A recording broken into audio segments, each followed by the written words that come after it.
Okay, so moving forward, I think I'm gonna do my vlogs in a very unique way, kind of like this. Like I think some vloggers do this every now and then, but no one like makes this like the main way of doing it. And what I'm getting to is storytelling. So before this vlog even begins, what should we call this type of vlog? You guys have been with me through thick and thin from start to where we are now, so I owe it to you guys for you to pick out a name. So if you have a creative name for me, let me know and we'll call the vlogs that. For example, Casey Neistat calls his vlogs daily vlogs. Sean Duras calls his vlogs best day ever. What would I call these vlogs? Okay, so I began the day with some cake bites.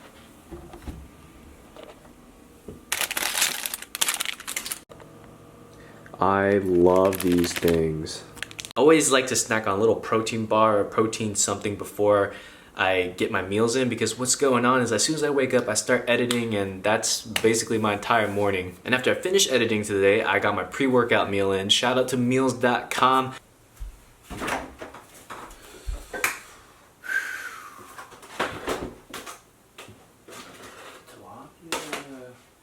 That looks like chicken and chicken. Alright, we'll go chicken. Ooh. Dry. Let's get a pretzel bun too while I'm at it.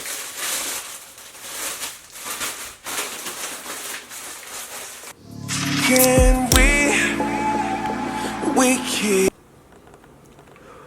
Diet Canada Dry is probably one of my favorite sodas because it's a diet soda, so there's no carbs, but it actually tastes pretty close to the real thing. Like, you know when you try a diet soda and it just tastes completely different from like its normal version?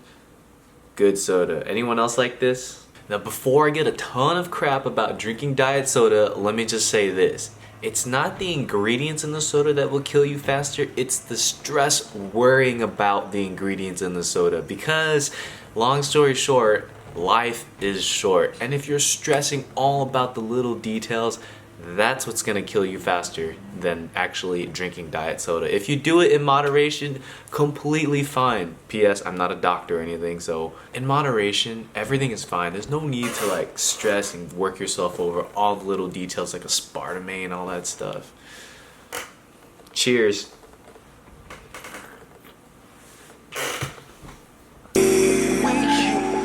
Keep each other company. Oh, maybe we can be each other's company. This is the meals.com I'm working with today. It is chicken, red potatoes, asparagus. Super simple, super easy. Razmi, I'm running low on meals.com, man. If you're watching this, hook it up. I'm down to like the last 3 meals, I think. And after that, I made a quick trip to the gym and it was leg day.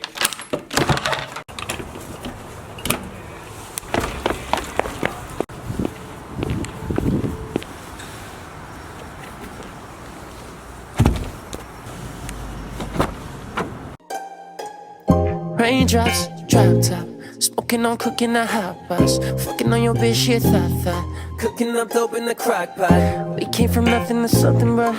I don't trust nobody, grip the call up the gang and they come for ya. It's raining. You guys know how much I love the rain. And it's a leg day, what?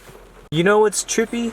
It's raining, can you see that? But the sun is out, the sun is out. It's like we're in Hawaii right now, what? That's actually kind of cool. Now I'm torn, I'm like happy but not happy. Like happy because the sun is out, but not happy because it's raining. Okay, it stopped raining and the sun's out, I'm happy. Leg day, let's go. So I started off with squats and I didn't go too heavy. I didn't go like super high in volume, blah, blah, blah. Today is a heavy day, but what I wanted to do is make sure I did movements that created an emphasis on my hamstrings because that's something I really wanted to work on. So here's squats.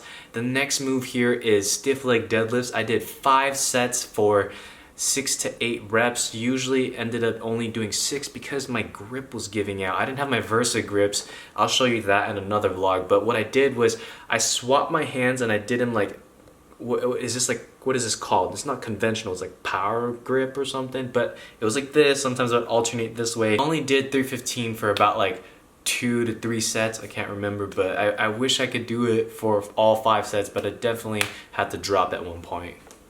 After stiff leg deadlifts, I did dumbbell step-ups, and key pointer for this movement, the video's kind of cropped, but if you look closely, what I'm trying to do is I'm trying to put all the emphasis onto one leg only, and if, in my opinion, with this forward lean that you're seeing, there's gonna be a lot more tension on the quads, and that's what I'm doing because it's like I just fried my hamstrings, gotta give that a break, go on to the quads. And here, key point here is when I go down and when I come back up, I try to not push off the other foot that's on the ground.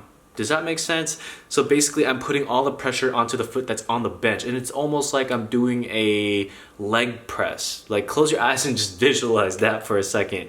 But basically I'm trying to put all the pressure on that leg, and that leg is literally pressing me back up, and I'm alternating to the other side. Yes, this is a very hard movement to do. Be careful, make sure you get your balance right, and it's gonna challenge you muscle wise and stability wise as well. I did 4 sets of 8 to 10 reps here. The final movement I did for legs is another hamstring movement, hamstring glute.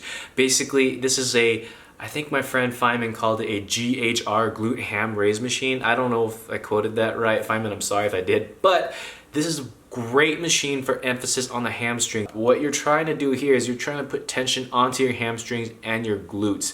If you're only coming up halfway in terms of the ground, like if your body's only coming parallel to the ground, then that means you're using your back to get up. But if you're coming up all the way, almost 90 degrees straight up, that's your hamstrings kicking in. And one thing I've been playing around with is feet placement, and I find that between myself and a few other people, everyone's feet placement is going to be different in terms of engaging the hamstrings.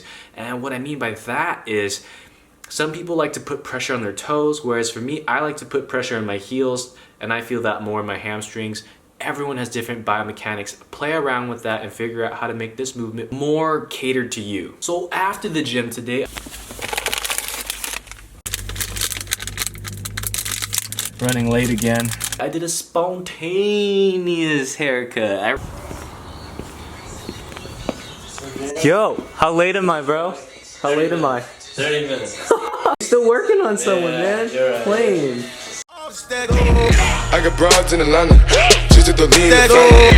Credit cards in the scammers, getting the list in the drama. Legacies, family, wait and see, look like a plan. Going out like a Montana, honey killers on the helmets. Legacies, family. Just finished up with Jeff. The haircut looks dope. Look at this, look at this. Dang. So before I was going for a more natural look, and I was kind of getting tired of that, so I was like, you know, I'm gonna cut it short again. Summer's around the corner, but it just started raining in California like really heavy, so now that makes no sense. But either way, different variety's the spice of life. Roll with it. I really like it. I've been going for the natural, longer look to so I didn't have to maintain it as much, but you know, I was like, you know, I need to switch things up. For me, variety is the spice of life. I've always got to have something different, so I'm really digging this right now. If you're trying to get a haircut with Jeff, I'm gonna leave his Instagram in the description box below. Holla at him, slide in his DMs. Maybe he'll give you a cut, I don't know. But anyways, I came back and I dialed in a post-workout meal. What should we do for post-workout? Let's go. These flies on my window are winners in a losing game.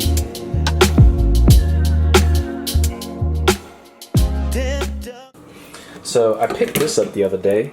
This is Fairlife 2% chocolate milk. Yo, this chocolate milk is crazy. Let me show you why.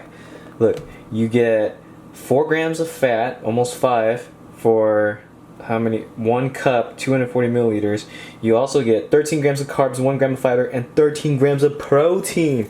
This is magical. If you've never tried this actually tastes pretty good too. I recommend that.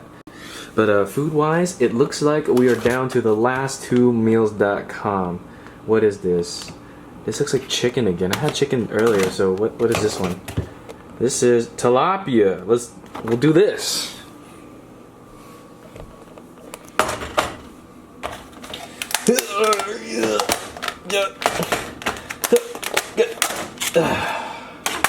Wow.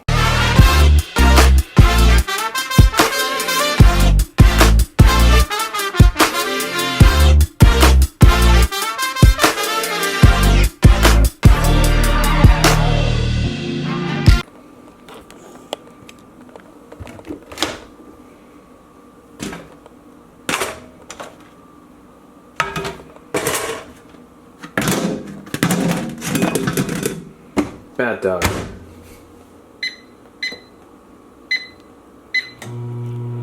And that's it, guys. If you enjoyed this vlog, don't forget to smash that like button for me, and please, please, please leave a comment below if you have a creative name that we should run for these vlogs. Let me know. Like, I'm tapped out of names. I don't even know, like, what. I need ideas. Help me out here. But yeah, thanks for hanging out with me as always, and I'll see you in the next one. Peace.